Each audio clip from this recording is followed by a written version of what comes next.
Bien-aimés, je vous adresse mes salutations affectueuses au nom de Jésus. Comment allez-vous? Est-ce que vous allez bien et vous sentez heureux? Quand je regarde ces endroits, je suis tellement ravi. Avez-vous vu la création de Dieu? Regardez toutes ces fougères ici. Si vous vouliez en acheter, ce serait très cher. Mais le Seigneur en a créé une abondance ici, à perte de vue. Cet endroit paraît très différent avec ces arbres majestueux. Comme la création du Seigneur est belle, ainsi beaucoup de gens viennent ici en famille pour admirer cela. C'est une grande joie de profiter de la création de Dieu.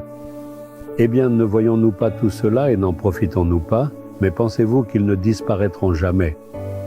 Tout ce que nous voyons disparaîtra un jour. Les Écritures le disent dans 2 Corinthiens chapitre 4 verset 18.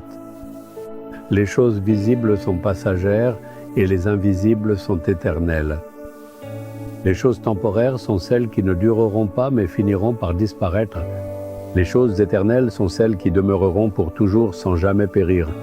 Tout ce que nous voyons dans ce monde est éphémère. Tout cela disparaîtra un jour. Les gens verront beaucoup de choses périr lorsque le Seigneur reviendra. Même aujourd'hui, n'y a-t-il pas déjà beaucoup de destruction lorsqu'un tremblement de terre survient?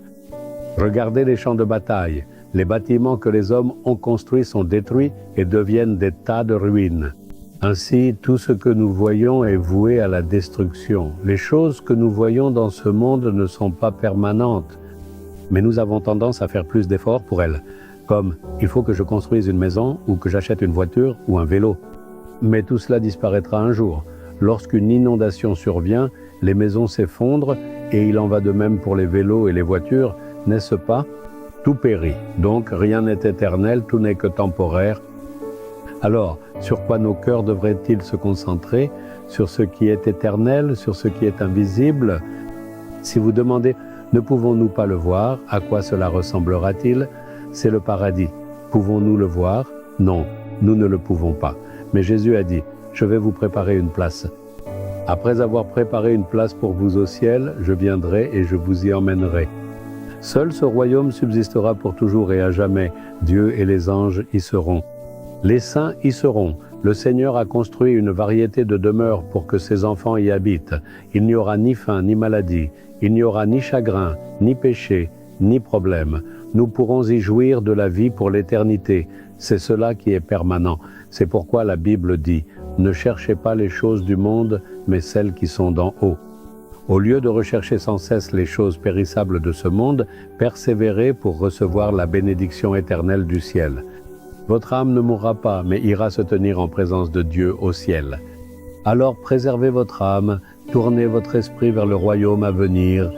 Apprenez à vivre avec la confiance et la joie de vous dire « Je dois être avec Jésus au ciel dès l'instant où je mourrai ici-bas ».